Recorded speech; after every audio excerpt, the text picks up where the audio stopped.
pour ne pas déroger à la règle, une spécificité aussi de mon cours qui est le fait de démarrer systématiquement avec une citation issue d'un morceau de rap et d'un collage pour vous faire un petit peu réfléchir et pour avoir une petite carotte à chaque nouvel épisode.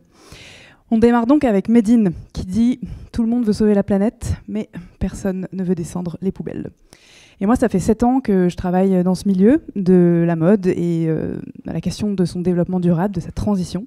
Effectivement, c'est un peu la sensation que j'ai, qu'il y a de plus en plus de marques qui font des grands discours, il y a de plus en plus de rapports RSE, de collections capsules éco-responsables, d'éco-conception en tout genre, de solutions pro-recyclage. Et pour autant, la mode n'a jamais été aussi polluante et d'aussi basse qualité que depuis ses débuts. Et ce discours, tout le monde se l'approprie, c'en est un peu inquiétant, au point même, donc tout fraîchement, d'avoir Donald Tang, qui est le patron de l'entreprise Shein, que vous avez probablement vu passer sur vos réseaux. Vous avez probablement été spammé par la pub, et donc il a déclaré dans le JDD dimanche que lui aussi souhaitait absolument faire passer la loi anti-fast fashion, puisque ça n'était pas une marque de fast fashion, et qu'il tenait à trouver les meilleures solutions pour la planète. Donc un petit peu compliqué à avaler comme pilule. Et la question, c'est pourquoi ? Pourquoi est-ce que, s'il y a de plus en plus de discours à ce sujet, pourquoi est-ce que, alors qu'on a la recette d'une mode éco-responsable, celle-ci n'advient pas et on a toujours autant de poubelles ? Les poubelles, les voici. Ça aussi, c'est une photo qui est très récente, qui a été prise dans un centre de collecte et de tri des vêtements usagés que les particuliers et les particulières donnent dans les bornes relais ou les associations, et donc qui sont collectés par le relais. Ici, vous avez un centre tout à fait classique, à ceci près qu'en fait, il y a une crise monumentale en France depuis quelques mois, de l'économie sociale et solidaire notamment, et des centres de collecte et de tri qui disent en fait, on a trop de dons, trop de vêtements, on ne sait pas quoi en faire, c'est de la mauvaise qualité, donc on n'est pas en mesure de l'exporter, ou alors on exporte des déchets, ce qui est interdit par la loi. Et donc les pays importateurs, historiquement qui vivaient de ce commerce, qui s'habillaient aussi de ces vêtements, n'en veulent plus, parce que ce sont ces images que vous voyez s'accumuler sur les plages du Ghana, de la Colombie, tout simplement parce que c'est des vêtements qui ne sont pas réutilisables. Et pour cause, 71% aujourd'hui de tout ce qui est mis en marché en France, donc tous les vêtements neufs qui sont vendus, ça représente à peu près 800 000 tonnes de vêtements chaque année, eh bien ces 71%, c'est du bas de gamme, donc des produits qui sont de mauvaise qualité. Ce sont évidemment, vous allez me dire, des vêtements qui ont été consommés, donc forcément, les gens ne sont pas responsables, puisque ils se débarrassent assez rapidement des vêtements après les avoir achetés. Effectivement, on achète aujourd'hui 60% de plus de vêtements qu'il y a 20 ans, c'est énorme. On les garde en moyenne 2 à 3 fois moins longtemps, et on ne sait plus non plus les entretenir. On les porte aussi moins souvent, puisqu'ils sont majoritairement dans nos placards. Et donc, je vous pose toujours la même question, qu'est-ce qui fait que personne ne veut descendre ces poubelles ? Et peut-être avant de réaliser que ce sont des poubelles donc post-consommateurs, il faut s'interroger sur pourquoi est-ce qu'on les produit ? Et qui les produit ? Qu'est-ce qui fait qu'on en est arrivé là ? Comme je le disais, la recette de l'éco-conception, on la connaît. Il suffit de changer de matière, d'aller vers plus de bio, moins de pétrochimie, des produits qui sont moins toxiques, des composants qui sont moins nombreux dans les vêtements pour qu'on puisse les démanteler plus facilement, les recycler, les éco-concevoir en vue de leur réparabilité, les faire durer plusieurs vies, etc. Et si vous n'êtes pas, en tant qu'entreprise, si vous êtes un petit peu perdu dans cette quête, il y a aussi, depuis quelques années, de plus en plus de repères absolument limpides et évidents pour vous aider dans cette quête. Si vous souhaitez donc faire des reportings et être dans les clous de la loi, ou bien tout simplement si vous voulez sortir des produits chimiques, si vous voulez sortir des microplastiques ou certifier vos matières, etc. etc. Un enfant de 4 ans pourrait comprendre ce schéma.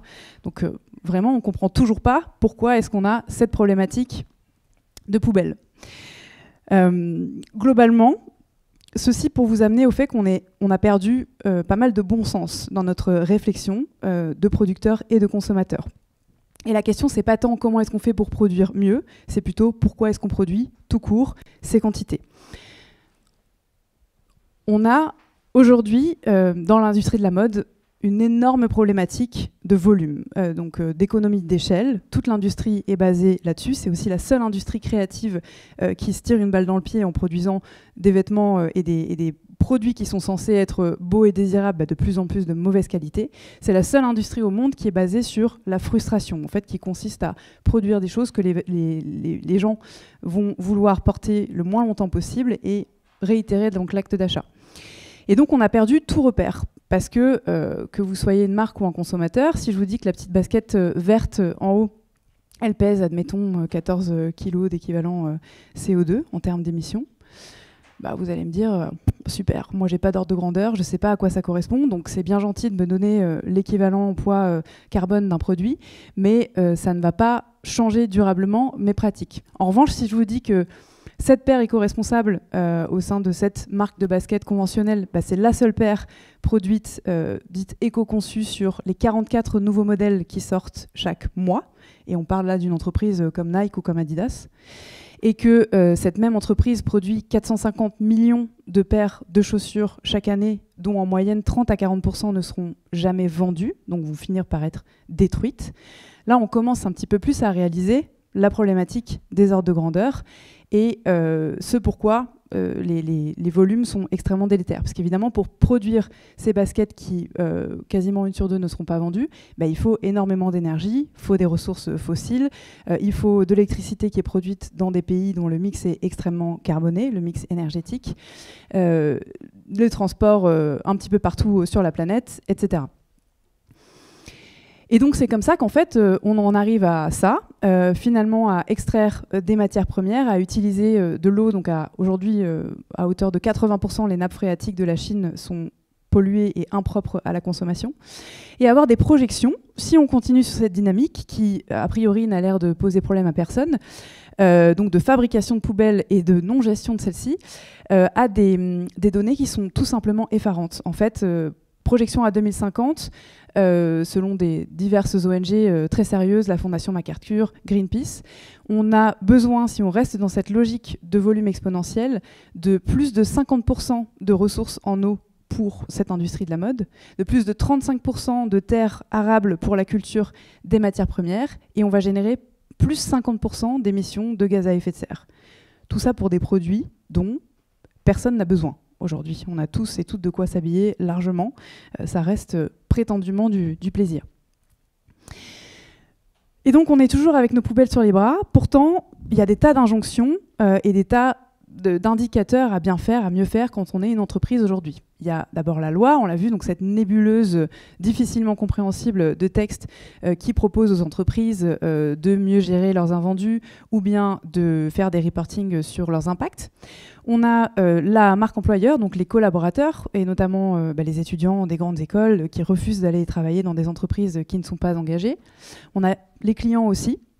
Dans une moindre mesure, contrairement à ce qu'on pourrait penser, c'est vraiment la dernière injonction vient du client final, dont on se rend compte que de toute façon, l'acte d'achat à la fin n'est pas conditionné par les valeurs d'une entreprise, en particulier en contexte de crise économique, mais qui risque quand même d'attaquer l'entreprise sur les réseaux avec les tribunaux publics qu'on connaît aujourd'hui. Et puis, il y a la science quand même qui essaye de ramener un petit peu de raison dans tout ça et de parler autant que faire se peut aux dirigeants dans les boîtes pour leur faire comprendre qu'il faudrait vraiment changer de modèle et que ça urge. Le truc, c'est que ça non plus, donc ces injonctions-là ne sont pas suffisamment efficaces pour faire shifter qui que ce soit. Et je me suis interrogée en constituant ce grand cours sur la raison du pourquoi. Pourquoi ces poubelles existent? Comment on fait pour en sortir alors que tout le monde a la recette pour mieux faire? Donc Pierre l'a dit, moi j'ai la chance ou l'originalité, je ne sais pas trop, d'avoir déjà eu deux carrières professionnelles. La première était assez courte, j'étais médecin, j'étais radiologue précisément, et donc mon travail consistait à scanner le corps des patients et à poser un nom sur un problème qu'on appelle un diagnostic, et puis ensuite proposer des solutions à la lumière de la science. Et c'est un petit peu la même recette, la même méthode que j'applique aujourd'hui. Et il m'a semblé que le problème majeur qu'on rencontre dans l'industrie de la mode, c'est un problème sémantique. C'est pas à la bonne question qu'on essaye de répondre et ce ne sont pas avec les bons indicateurs qu'on s'adresse aux dirigeants. En fait, le problème, il vient pas du fait que les clients vous tournent le dos, que la loi vous tombe dessus ou que les gens ne veulent plus travailler chez vous. Il vient du fait que le développement durable et la notion de durabilité dans l'industrie de la mode, c'est une question de business. Je le dis, c'est un peu trash à prononcer, mais généralement, ça marque. Le réchauffement climatique, c'est une menace commerciale comme une autre pour les marques de mode. Et on va voir pourquoi. Et on va voir aussi dans quelle mesure ce type de discours peut faire changer le mindset des dirigeants. Parce qu'en fait, tout est lié. Ce que je vous ai exposé, le fait qu'on torpille les ressources, le fait qu'on produise des volumes à n'en plus finir, amène une compétition par le bas, drastique, qui est nivelée par les marques d'ultra fast fashion, et qui donc est responsable de la fermeture en pagaille des marques de milieu de gamme et de la constitution d'un sablier avec le luxe qui s'en sort très bien tout en haut et qui a globalement le droit infiniment d'augmenter le prix de ses produits, et puis l'ultra fast fashion qui est importé impunément et que pour l'instant on n'arrive pas à réguler. C'est aussi cette même logique de volume qui nous amène dans 70% concernant 70% des collections des marques de mode à vendre des produits soldés. Et on ne parle pas de soldes à hauteur de 10 ou 20%, on parle de discount à moins 50, moins 70, moins 90% de la valeur du produit qui est dégradée, en sachant qu'on a les 2 tiers qui sont réservés généralement au marketing et 1 tiers à la production, ce qui permet malgré tout aux marques de faire de la marge alors qu'elles bradent l'entièreté de leurs produits. Et donc, on l'a vu, c'est aussi ce qui fait qu'aujourd'hui, la vaste majorité des parts de marché dans la mode en France, ça c'est une étude qui est très récente, elle est trustée par 3 acteurs principaux, Shein et Temu dans l'ultra fast fashion et Vinted qui a une vaste majorité de produits qui correspondent à ce qu'on avait dit au début, les 71% d'entrée de gamme. Et ça, en fait, tout simplement, c'est la mort de l'industrie. Donc le développement durable et le fait de pivoter, on ne parle pas simplement de type de produit, mais de modèle économique en entier, c'est une question de survie pour les entreprises dans la mode. Donc la durabilité, c'est bien celle de nos entreprises. Et pour ça, il faut aller beaucoup plus loin que la simple notion d'éco-conception d'un vêtement. Pour ça, il faut, tu l'as dit Pierre, restaurer la souveraineté industrielle, il faut avoir de l'audace, il faut aller parler à ses dirigeants pour leur faire comprendre que les indicateurs sur lesquels ils se basent ne sont pas suffisants et que ça va les mettre en péril. Tout simplement, je vous donne quelques exemples, il y en a beaucoup dans la masterclass. Aujourd'hui, par exemple, le coton, c'est une matière qui est de plus en plus rare, de plus en plus chère, de moins en moins qualitative, parce qu'elle est directement dépendante des conditions climatiques de pays qui sont les premiers à en souffrir, donc dans lesquels il fait très chaud, qui subissent soit des inondations, soit des sécheresses. Quand il n'y a plus de coton parce qu'il n'y a plus d'eau, et que vous appelez H&M et que vous êtes basé sur une économie d'échelle, eh ben vous n'avez plus de business. Parce que le prix du coton qui monte en flèche ne vous permet pas d'assurer la logique de masse dans laquelle vous distribuez depuis le début. Donc si vous ne commencez pas maintenant à vous dire, en sachant que les alternatives, coton recyclé, coton bio ou autres, coûtent beaucoup plus cher et sont plus rares aussi, vous êtes cuit. Dans 10 années, votre marque n'existe pas et probablement plus tôt si on n'arrive pas à réguler Chine. Donc, on peut commencer tout simplement par rationaliser sa production et rationaliser son sourcing. Je vous donne un exemple hyper concret. Je n'ai pas du tout le timer en tête. Je go with the flow. Un exemple hyper concret. Je discutais récemment avec la responsable RSE de l'entreprise IKKS qui me disait moi, la traçabilité, j'ai convaincu mes dirigeants de s'y mettre. Sérieusement, quand je leur ai fait comprendre que en fait, nos approvisionnements de coton, ils étaient un peu en Inde pour la culture, un peu en Turquie pour la filature, un peu dans un autre pays pour la teinture, tissée ailleurs, confectionnée ailleurs et vendue encore autre part, et que non seulement on n'avait aucune vue sur ce qui se passait d'un point de vue social dans les usines, qu'en plus, en termes de frais de douane et de transport, c'était un non-sens absolu, et qu'à la fin, ça nous coûtait moins cher de consommer une partie de coton européen, qui est aussi transformé localement, et une partie de coton indien en conversion, donc qui n'est pas encore bio, mais avec une chaîne de production intégrée localement, c'est-à-dire à côté du coton culteur, un filateur, un tisserand ou un tricoteur, un confectionneur, le tout donc en circuit court, avec une minimisation des risques, une meilleure connaissance de ses partenaires, une fidélisation aussi, et donc qui amène à la fin à des économies. L'optimisation, c'est la même logique. Vous avez des boîtes aujourd'hui d'intelligence artificielle comme Autone qui vous garantit qu'en optimisant la gestion de vos stocks, l'achalandage en boutique, en mappant précisément vos produits, vous allez réduire le résiduel, donc les invendus, de 80%. C'est monstrueux. Et vous allez faire 35% de ventes en plus, donc améliorer à la fin votre rentabilité. Il y a aussi donc, la question de la rentabilité des nouveaux modèles économiques circulaires ou de services. Là encore, autre exemple de marque premium qui a de l'enfant et de la femme, qui a mis en place un service de réparation dans la majeure partie de ses magasins sur l'enfant, qui a tellement bien fonctionné et qui a été quasiment rentable jour 1, qu'il a été étendu à l'ensemble du parc de boutiques à la demande des employés qui étaient hyper fiers de proposer ce service et auxquels ça n'a pas du tout posé problème de se former à avoir un iPad pour pouvoir choisir avec le client le type de réparation, prendre le temps qu'il faut, etc. Donc c'est aussi avoir cette aptitude à s'ouvrir à d'autres modèles et d'avoir justement l'audace de s'y lancer, parce qu'effectivement, la rentabilité de modèles circulaires, la location, la réparation, etc., requiert quand même de transiter vraiment. C'est-à-dire, il y a ce fameux point de bascule de dire « Ok, j'investis et ok, je veux qu'à objectif année 5, ça soit à peu près 10% de l'ensemble de mes revenus. » Et donc pour ça, il faut vraiment mouiller la chemise. Et après, il y a la question des financements, qui est aussi très sous-tendue par la stratégie de développement durable des entreprises. Ça, on en parle peu, mais j'ai beaucoup d'espoir là-dedans, parce que non seulement les banques, alors pour des bonnes ou des mauvaises raisons, à savoir à des fins de greenwashing, mais peu importe, type BNP ou la Société Générale, sont en recherche et ont des quotas de projets à impact à soutenir, qu'il s'agisse de prêts ou tout simplement d'opérations bancaires quelles qu'elles soient. Et donc, le fait d'avoir vos indicateurs et des vrais indices mesurables à démontrer vont vous servir à obtenir des financements. Autre donnée hyper intéressante, les fonds d'investissement et les plus gros fonds, notamment un qui appartient à LVMH, commencent aussi à mettre des objectifs extra-financiers extrêmement sérieux en face des objectifs financiers et font varier, par exemple, les taux d'intérêt lorsque vous avez des obligations. Et donc, d'une année sur l'autre, si vous ne rentrez pas dans les KPI environnementaux ou sociaux, eh bien, vous payez davantage d'intérêts pour rembourser vos prêts. Donc, c'est avec ces éléments de langage-là, je pense, aujourd'hui, avec des considérations business, qu'il faut progressivement apprendre à gérer nos poubelles et aller parler à nos dirigeants. Et ça passe que depuis tout à l'heure, je parle de leadership et de personnes haut placées. Évidemment, les décideurs et les décideuses sont les plus importants dans cette transformation des chaînes de valeur, mais c'est aussi hyper important d'avoir ça en tête en tant que consommateur, d'aller poser la question à une marque, tout simplement l'embêter un peu quand on est dans un magasin.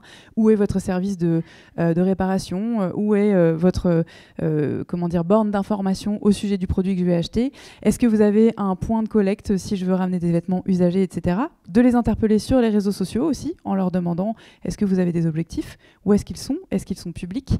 Et puis, si vous faites partie de ces entreprises, de distiller aussi ces graines avec ce type de discours.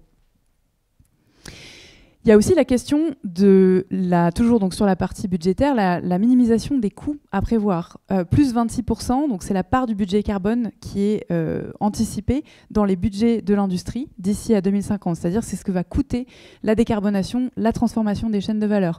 Pourquoi? Parce que là encore, si vous travaillez avec des pays comme le Myanmar, le Bangladesh exclusivement, dans ces pays-là, il fait déjà des chaleurs qui sont parfois insupportables, comme ça a été le cas au Cambodge l'été dernier.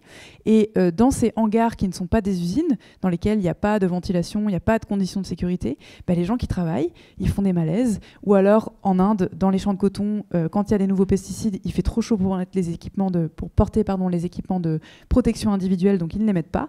Donc ça fait des brûlures au 2e degré, enfin des choses assez sympas, qui fait que la main-d'œuvre très bas coût sur laquelle vous vous reposiez ne travaillera plus pour vous. Donc c'est un peu désespérant de le prendre par ce biais, mais je trouve que c'est un brain shaker qui est plus efficace que la simple menace environnementale.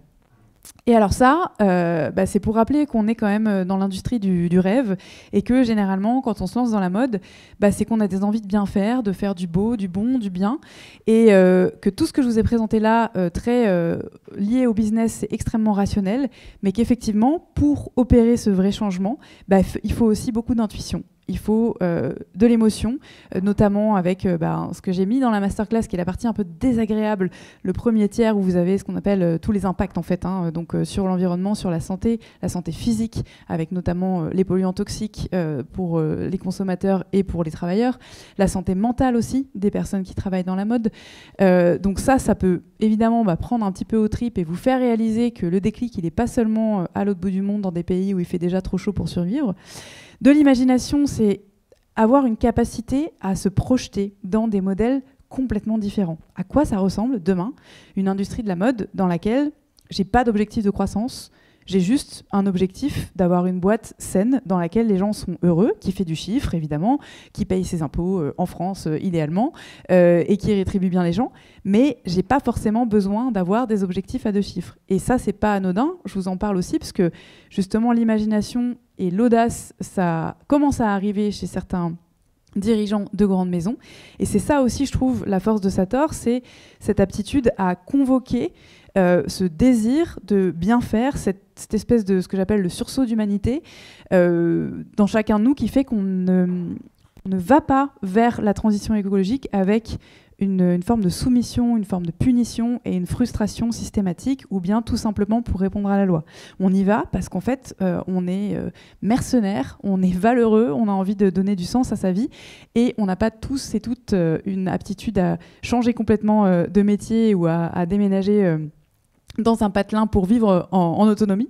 Je vous encourage à le faire si vous avez envie, mais si c'est plus compliqué, vous avez aussi la possibilité de porter ces valeurs au sein de votre entreprise. Et donc, pour ça, effectivement, il faut faire appel à cette imagination et se dire, si vous travaillez, par exemple, dans un grand magasin, type Le Bon Marché, pourquoi pas, est-ce qu'on ferait un test de pop-up de 200 mètres carrés, full économie circulaire, où pendant 6 mois, on voit ce que ça donne, en fait, de proposer aux gens de ramener des trucs qu'ils ont déjà et de les faire payer pour un service de revalorisation qui crée de l'emploi sans extraire de nouvelles ressources, qui crée de la valeur économique, et de voir aussi à travers cette expérience et ce service comment est-ce qu'on peut aller vers un demain qui soit moins dépendant de tout ce qu'on va soutirer à la terre et qui va finir à la fin dans les poubelles.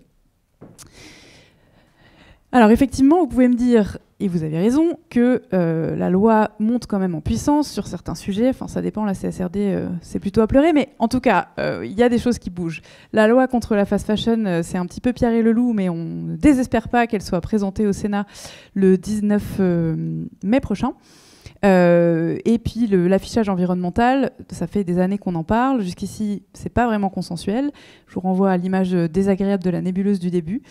Moi, je suis pas forcément. Enfin, je pense que c'est très bien que ça existe. Je suis pas forcément très optimiste au regard de l'actualité. Mais quelque part, j'ai envie de prendre le contre-pied de cette mauvaise nouvelle et de vous dire que c'est une super opportunité parce que, en parallèle, ce que je vois se dessiner, c'est des marques et des grands acteurs que vous avez derrière moi qui justement se disent ok, le réglementaire c'est très bien, ça nous donne une feuille de route, mais finalement c'est pas ça qui nous fait bouger. Finalement, moi en tant qu'employé d'une maison ou en tant que dirigeant, j'ai envie d'aller vers autre chose. Et donc on a des modèles hyper réjouissants qui aujourd'hui font un peu ce qu'on appelle du green hushing, c'est-à-dire qu'ils racontent pas trop ce qu'ils font, mais j'ai des indices. On a par exemple donc, la maison Fusalp qui, ces 2 dernières années, a travaillé à l'extension de la garantie de ses produits à 2 ans, à 5 ans et pour certains à vie, donc sur des produits outdoor de qualité, donc ce qui permet de légitimer une augmentation relative du prix, ce qui permet de développer un nouveau service en boutique aussi. Et donc, pourquoi pas, secondairement, de se dire, OK, comment est-ce que, avec cette nouvelle ligne d'entrée économique, je réduis finalement celle qui dépend de la production et de la vente de produits neufs. On a la marque Celio, qui depuis 2 ans, pareil, fait un travail de fond hallucinant, principalement basé sur la formation de ses équipes, avec des meetings hebdomadaires, avec un système de communication interne béton. Ils sont drastiques sur la façon dont ils forment leurs employés, en parallèle de la transition vers de l'éco-conception produit. Et là encore, une rationalisation qui fait qu'il y a une diminution, contrairement aux autres marques, du nombre de produits qui est produit chaque année par l'entreprise. Vous avez la marque Promode, qui a pris l'électrochoc un peu avant les autres et qui s'est mis à travailler en 2017, qui a décidé, donc c'est Julien Paulet qui est le fils du fondateur de la marque, de fermer 600 boutiques progressivement en une année, en se disant en fait la compétition qu'on est en train de niveler par le bas, elle est mortifère pour notre boîte et c'est pas ce que je veux. C'est exactement ce qu'on a vu tout à l'heure, c'est finalement voir mes boutiques fermer les unes après les autres à cause de la concurrence bas de gamme, ça ne me convient pas. On va rationaliser, on va recentrer. Et donc ils ont mappé l'ensemble de leur chaîne de production, ils ont réduit drastiquement le nombre de fournisseurs, ils ont réduit aussi le nombre de références, c'est-à-dire que plutôt que de sortir 15 jeans différents par an, ils se sont dit en fait on va en faire 3. On va les faire beaucoup mieux, on va mettre des meilleures matières dedans, et puis on va expliquer aux clientes qui sont un peu plus chères, mais qui sont bien plus solides et qui sont conçues de telle et telle façon. Et vous avez aussi Lacoste, qui, alors là, était victime du gros backlash légitime sur les Ouïghours, puisque présomption d'exploitation de ces personnes en Chine, et qui s'est dit, OK, on va prendre pareil le problème à la racine. Le coton, c'est la base de nos polos et la matière majoritaire qu'on utilise. Et on a compris qu'il y avait des enjeux sociaux et des enjeux écologiques. Et on va tracer l'entièreté de notre chaîne et on va développer notre propre chaîne de valeur avec une intermédiation blockchain ou autre, quelque chose de très solide, et afin de maîtriser en fait de bout en bout tout ce qui se passe pour pouvoir également le raconter.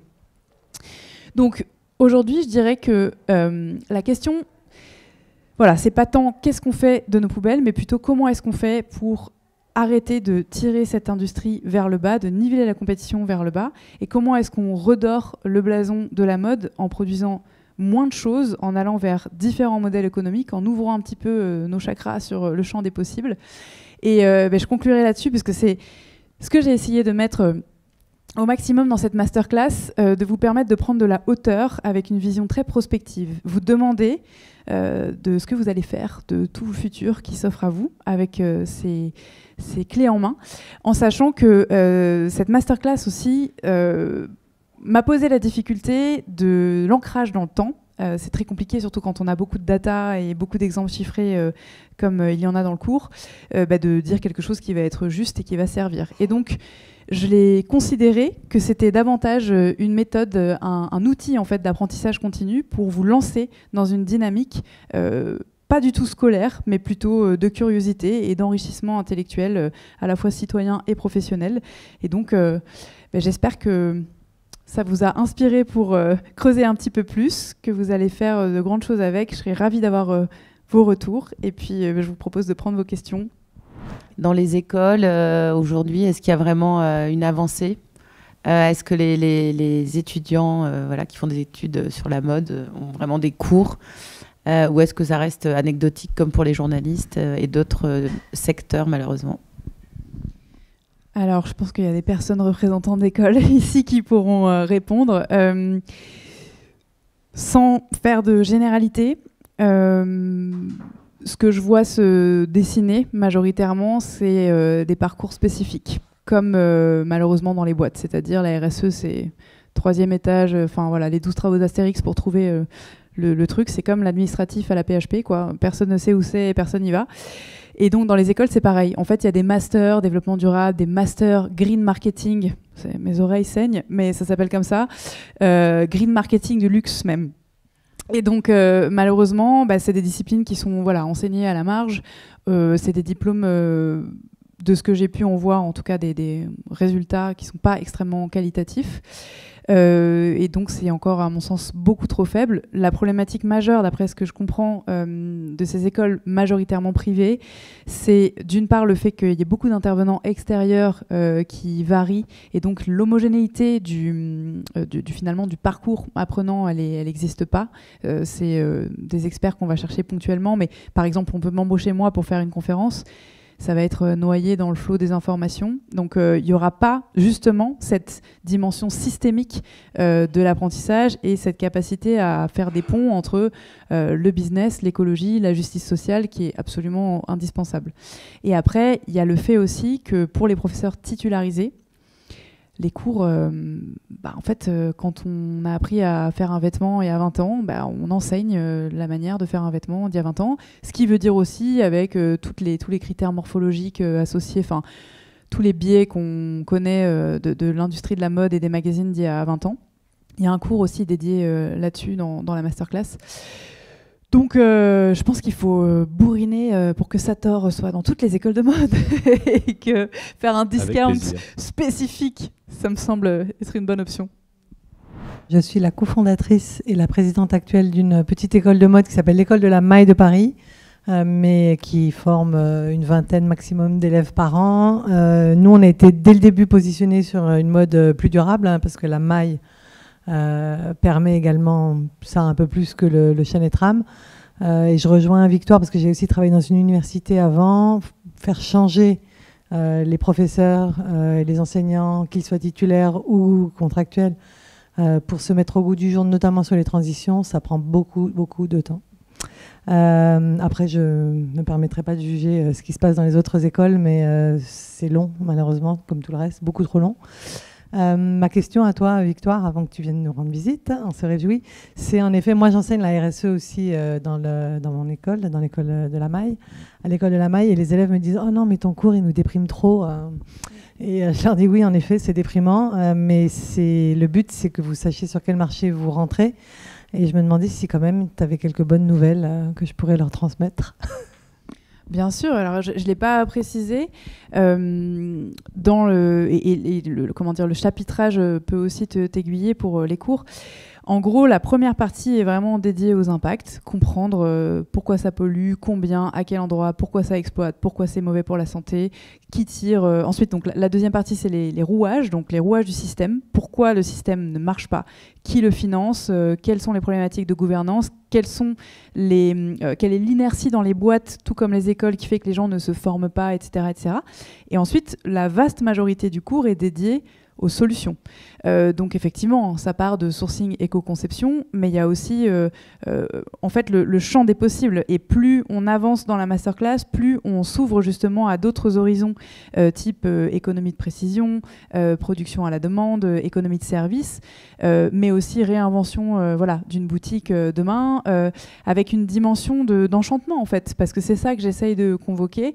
Et c'est pour ça que je tente de convaincre en fait les personnes clés avec des arguments business, mais aussi avec des arguments on va dire de désir d'innovation, de volonté d'empoigner ces problématiques avec fierté.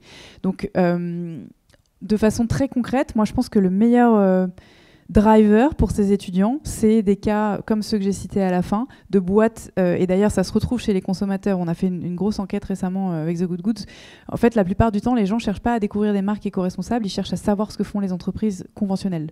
Et donc ça, c'est hyper rassurant de se dire, le but de l'industrie demain, encore une fois, c'est pas d'avoir moins de poubelles, c'est d'avoir des boîtes qui sont viables, qui sont stables, dans lesquelles on est heureux d'aller travailler, dont on sait qu'elles font le bien autour d'elles, et des produits qualitatifs qu'on a plaisir à porter. Donc je pense que même à la limite, je ne sais pas si c'est possible, mais moi j'aime bien le concept du job shadowing, quoi, d'envoyer des étudiants, de dire ok, mettez-vous au COMEX, vous êtes sous couvert de secrets professionnels, hein, mais allez écouter ce qui se dit, n'hésitez pas à balancer vos idées de stagiaires de 18 ans, parce que c'est vous aussi qui permettez de faire changer les états d'esprit des gens un petit peu plus expérimentés, on va dire, et qui sont parfois un peu moins éveillés sur la question. Donc je dirais, faire des ponts entre l'industrie d'avant et les jeunes cerveaux, à la fois pour qu'ils voient ce que font les entreprises et que les entreprises se nourrissent des valeurs de cette génération-là. Est-ce qu'il n'y a pas encore un très grand nombre de directions dans les COMEX, ils n'ont pas encore l'illusion qu'ils vont pouvoir poursuivre un certain modèle d'activité, de rentabilité, etc. Parce qu'à la conclusion, quand tu disais, effectivement, il faut peut-être perdre, pas d'objectif de croissance, mais bien payer, avoir une visibilité sur la traçabilité des filières, etc., et des produits de qualité. Est-ce que, justement, il n'y a pas un grand nombre de directions d'entreprise qui continuent un certain modèle parce que le pas de côté pour changer tout, ils ne le font pas parce qu'en fait, ils pensent qu'ils peuvent encore continuer de gagner avec cet ancien modèle. Voilà. Alors j'aime beaucoup cette question, merci. Je vais formuler une réponse en deux axes. Le premier, c'est, j'adore l'idée de l'influence par l'exemplarité et que les entreprises se tirent la bourre pour mieux faire. Et donc pour ça, il faut tout simplement les mettre à poil, c'est-à-dire avoir des indicateurs précis de qui fait quoi, qui a la meilleure performance, que ça existe déjà en fait des indicateurs comme ça par exemple dans le retail. Il y a une entreprise qui propose aux marques de mode d'anonymiser leurs données bancaires en fait, à la fin de la journée pour savoir quels emplacements ont mieux performé, et donc entre marques qui sont concurrentes, anonymisées, mais donc qui se disent ok, j'ai envie d'améliorer mon score par rapport aux autres. Je pense qu'il faut faire la même chose, mais avec des indicateurs d'engagement. Et ce qui me rassure pas mal, c'est que parmi les dirigeants que j'ai mentionnés là, mais d'autres, parce qu'en ce moment je fais une grande série d'entretiens avec des CEO de boîtes qui font entre 1 million et 1 milliard de chiffre d'affaires, justement sur ces questions pour comprendre de quels outils ils ont besoin pour faire ce pas. Je suis très rassurée de voir que nombre de ces dirigeants en ont marre et voient bien que finalement c'est une espèce de rat race dans laquelle ils sont perdants. Parce qu'à la fin, faire la course avec Chine, tout le monde perd en fait. Et enfin, les consommateurs finaux, les entreprises françaises, l'État français, tout le monde perd. La planète évidemment. Et donc ça, ils sont de plus en plus à être en demande à la fois de réfléchir sur ces sujets et surtout de collaboration et de réfléchir entre pairs, donc entre boîtes concurrentes. On a plein d'exemples et ça peut être juste, même si c'est comment dire, des considérations business, une boîte comme Bash par exemple, la RSE, ils y ont été par opportunité économique. À la fin, ils font des choses qui inspirent les marques sur le même segment de gamme. Donc ça, je trouve ça hyper positif et je rêve d'un événement un peu façon Big Boss, mais où on met tous ces décideurs dans une salle et on les fait se prendre la tête en leur disant « Ok, dans 10 ans, vous n'avez plus rien le droit de vendre de neuf et vous faites le même chiffre d'affaires. Démerdez-vous, vous avez 2 heures et pondez-nous des modèles nouvelle génération. » Ça, c'est le premier point qui m'amène au deuxième. Là, peut-être que, je ne sais pas, Florent a disparu, mais on va lui souffler. Je crois qu'il y a un vrai potentiel. Il manque d'un outil, en fait, de prévision. Comme on a des outils de prévision des risques pour la bourse et autres, les financiers qui passent leur journée à faire des courbes analyses de ce type, je pense qu'il faut modéliser le coût de la casse, en fait, et le coût de la décarbonation, le coût de la relocalisation, le coût du backlash sur les réseaux, pour que ces dirigeants, justement, puissent, avec des chiffres qu'ils ont l'habitude de manier, mais sur d'autres indicateurs, réaliser à quel point il faut changer, et il faut changer maintenant. La plupart du temps, c'est pas de la mauvaise volonté, en dehors de Chine, que personne ne peut sauver, c'est juste de la méconnaissance. Et c'est pour ça, je suis vraiment la promo de Sator, mais que ce type d'initiative est hyper importante, parce qu'aujourd'hui, que ce soit dans les écoles de mode ou dans les boîtes, quel que soit le sujet, la formation continue, elle n'existe pas. Et ça, c'est quelque chose qui m'a vraiment choquée dans mon transfuge, parce qu'en médecine, c'est la seule discipline dans laquelle vous êtes obligé d'avoir cette formation médicale continue. Et chaque année, vous avez des scores et des points. Vous devez montrer que vous avez été dans tel et tel congrès, que vous avez lu tel et tel papier. Et évidemment, c'est obligatoire puisque la science évolue et la santé des gens en dépend. Je pense que ça devrait être pareil dans n'importe quel secteur. Et donc, pour moi, c'est une des clés de résolution à ta question. Bonsoir Alcidiane. Du coup, j'ai une question parce que on parlait du luxe du coup et de lead by example, c'est ce que tu disais. Est-ce que tu as rencontré des directions, alors pas que RSE, parce que c'est vrai qu'on est toujours un peu de côté et on nous dit toujours désolé, c'est pas RSE, c'est pas ma planète, bref. Est-ce que donc tu as rencontré des équipes, même des équipes de création dans le luxe? Je dis le luxe parce qu'ils ont aussi les moyens d'être, enfin ils doivent être exemplaires, qui auraient fait appel à toi pour réfléchir sur leur modèle d'affaires, sur peut-être réutiliser des stocks dormants, par exemple de chute de textile, c'est le cas. Chez LVMH, il y a Nona Source. Enfin, voilà, est-ce qu'il y a même des directions des opérations, des stylistes qui ont fait appel à toi ou pas encore? Alors, dans les maisons de luxe avec lesquelles j'ai travaillé, il y a une maison du groupe LVMH que je ne peux pas nommer, mais qui a fait appel à moi plutôt pour pour 2 questions en fait, 2 interventions en conférence, celle des polluants toxiques, à la demande notamment des collaborateurs, et c'était tout pôle confondu, donc 2 heures d'intervention, et donc c'était il y a plus d'1 an, et j'ai eu il y a quelques semaines au téléphone la personne qui m'a embauchée qui m'a dit on m'en parle encore, enfin ça a vraiment fait un électrochoc. Donc ça, c'était assez chouette et je pense que d'autant plus que la loi vient de passer. Et la deuxième, c'était sur l'intelligence artificielle et l'usage de ces outils, qui est aussi un des cours, un des épisodes Sator, à des fins vertueuses. Parce qu'en fait, l'IA reste un outil et tu peux avoir toutes les couleurs de l'arc-en-ciel, du plus terrible au meilleur. Et donc, c'est la raison pour laquelle on a fait appel à moi. Et le groupe Chanel a également eu affaire à moi pour s'interroger plutôt sur la transition vers d'autres modèles et sur la manière de communiquer sur ces engagements RSE, sachant que c'est plutôt pas une maison qui cause beaucoup. Pas spécifiquement sur la question des stocks et des invendus. Je sais qu'en revanche, il y a Nona chez LVMH et le groupe Chanel développe aussi l'Atelier des matières avec qui j'ai travaillé, qui est une initiative pro-circulaire, pour le coup très engagée, qui cherche à mapper tous les acteurs de la revalorisation, donc que ce soit de la revente de stock, de l'upcycling, de la transformation, enfin du recyclage de produits invendus ou de matières premières. Ce qui est plutôt assez réjouissant, ça reste une toute petite initiative, mais qui existe depuis 2 ans, qui prend de plus en plus de place, qui cherche à mapper des acteurs aussi dans l'Hexagone. Donc le rêve, ce serait que l'équivalent des maisons d'artisanat d'art Chanel deviennent aussi les maisons de la revalorisation des poubelles, n'est-ce pas? Mais on n'en est pas encore tout à fait là. En tout cas, ils ont une intervention sur Change Now dans quelques semaines. Donc si tu veux jeter un œil, ça pourrait être intéressant de discuter avec eux.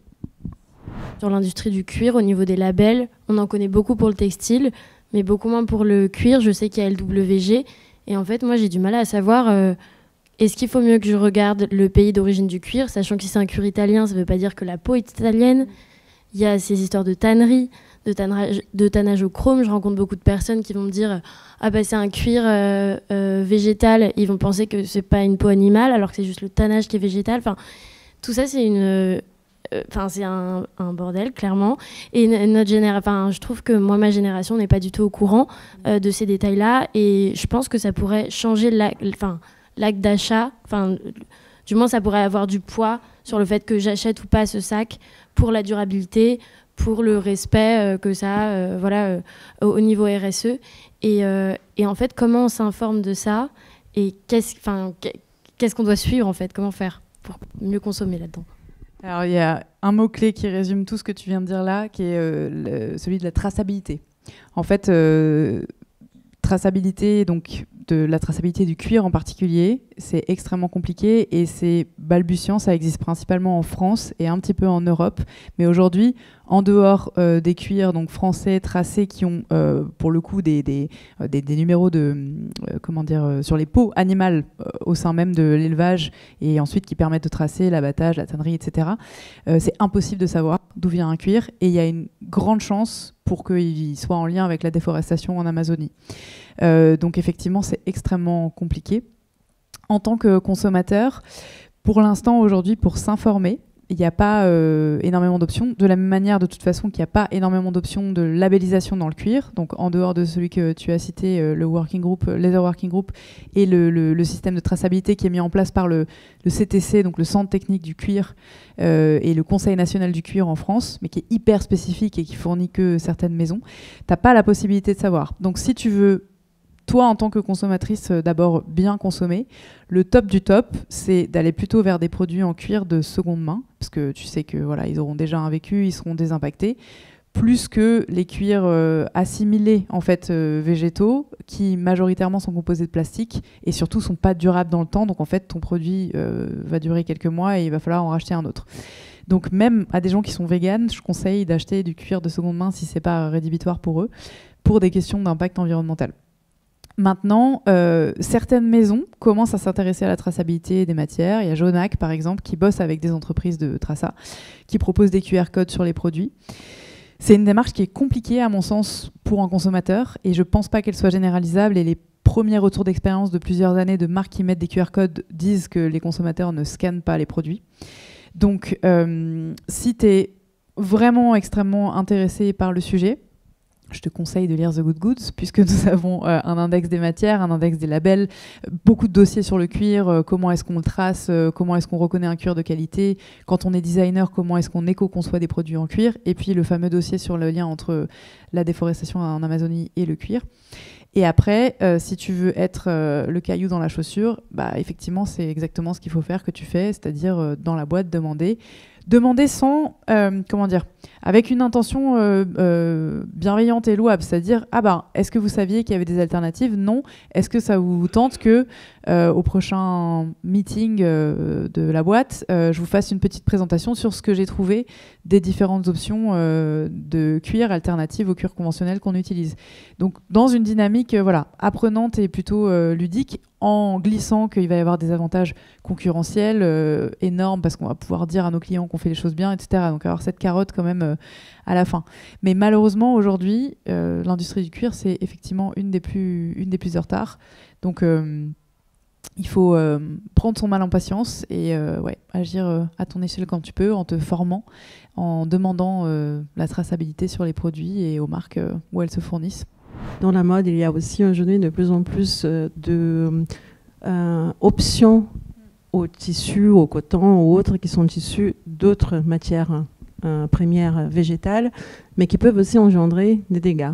Puisqu'on a proposé, on a créé, donc, en lien avec l'éco-conception, l'utilisation de ces matières premières, sans penser à l'impact qu'elles vont avoir sur leur environnement, et qui parfois, si on n'a pas, comme vous avez dit, fait la prédiction des quantités qui vont être utilisées, et on peut déforester des fois même pour replanter une nouvelle matière première pour être utilisée pour produire des tissus. Donc comment vous faites cette évaluation des impacts sur l'industrie de la mode et la conscientisation que végétal n'est pas forcément durable? Est-ce que vous parlez à l'échelle d'un citoyen ou à l'échelle d'une marque? C'est à l'échelle d'une marque et d'un citoyen. Je pense qu'il y a les deux. D'accord. Parce que des fois, une marque engagée peut penser qu'elle fait du bien sans elle-même étudier l'impact et les effets de ce qui est en train de se mettre en place. Alors, finalement, il peut y avoir une réponse commune aux deux. Pour moi, la question essentielle à se poser, c'est vraiment celle des volumes. Avant même de savoir ce qu'on met dans un produit, c'est pourquoi je produis un vêtement. Le pourquoi doit précéder le comment. C'est pas comment je l'éco-conçois, c'est pourquoi je le fais. Pourquoi je le décline de telle couleur, est-ce que j'ai vraiment besoin de lancer cette nouvelle collection, et ensuite seulement je m'intéresse effectivement aux matières. C'est hyper important et je reviens à ma notion de bon sens. Je vais vous donner un exemple hyper complexe. C'est ce qui fait que cette nébuleuse horrible de méthodologie de calcul que je vous ai présentée, elle est si problématique aujourd'hui. Vous avez une marque qui s'appelle Maison Montagu qui fait des pulls depuis 145 ans. Son produit iconique, c'est un pull en polyamide. C'est une des matières les plus dégueulasses ever. Si vous prenez vraiment le ratio produit autre matière et polyamide, le polyamide perd, il n'y a pas de sujet. Néanmoins, cette marque-là, elle produit donc son fil en France. C'est son produit iconique historique. Alors, on aime ou pas l'esthétique, mais nos grands-pères en ont dans leurs armoires et ils survivent, ces personnes-là, donc ils sont capables de se passer de génération en génération. Et c'est une marque qui fait très peu de collections, très peu de modèles et qui a quasiment pas d'invendus. Est-ce qu'elle est moins légitime à faire des pulls en polyamide que, admettons, H&M qui va faire une collection de 10 000 t-shirts en coton bio, dont 4 000 ne seront jamais vendus? Et en fait, cette question-là, j'ai pas la réponse, hein, c'est hyper compliqué de la résoudre, mais qu'on soit marque ou consommateur, c'est la même réponse. Si demain, y a un produit de chez Zara que vous trouvez absolument sublime, qui vous trotte dans la tête depuis des semaines et que vous dites, en fait, je vais le garder, je vais le porter au moins 30 fois et dans 10 ans, je le mets encore, mais go, achetez le produit. Ce qui pose problème, c'est d'acheter 10 produits différents par semaine et que ce soit de la fast fashion ou de la qualité d'ailleurs. En fait, c'est vraiment cette logique de consommation. Donc pour moi, la première question, c'est vraiment ça, celle des volumes. Après, sur la question des matières, la problématique vient du fait que, comme dans le cuir, on n'a pas toutes les cartes en main. Une marque, aujourd'hui, très peu d'entre elles sont capables de remonter au-delà du tissu ou du fil. Et donc de dire le coton a poussé à tel endroit, a été traité avec tel pesticide, tels engrais, etc. Donc finalement, cette logique de traçabilité pour pouvoir rationaliser, on parlait tout à l'heure de l'exemple d'IKKS, elle est hyper importante là aussi. Est-ce que c'est plus vertueux pour vous, par exemple, d'utiliser de la cellulose, donc de l'acrylique, je cherche le terme, bon, peu importe, de la cellulose, donc une matière cellulosique, une matière artificielle à base par exemple, de déchets de coton ou de carton recyclé qui va être transformée en Autriche, par exemple, à côté de chez vous, qui certes ne va pas être une matière directement naturelle, mais qui va avoir des composantes intéressantes puisqu'elle vient d'un circuit court et qu'elle va être potentiellement recyclable, réutilisable. C'est vraiment, en fait, il n'y a pas de recette miracle. Pour moi, il faut peser le pour et le contre en ayant en tête l'usage du produit, à qui il va servir, pourquoi est-ce qu'il est légitime que je le fabrique, et après, en fonction de cet usage, choisir la meilleure matière au regard de cet usage, en fait. Parce que si, finalement, c'est pour faire un t-shirt de sport et qui doit être utilisé au quotidien, en dehors du mérinos, qui est une super matière naturelle pour ça, c'est quand même plus avantageux de le faire avec un polyester recyclé. Donc, la classification des matières n'est censée qu'au regard des volumes et de l'usage de la production qu'on va en faire.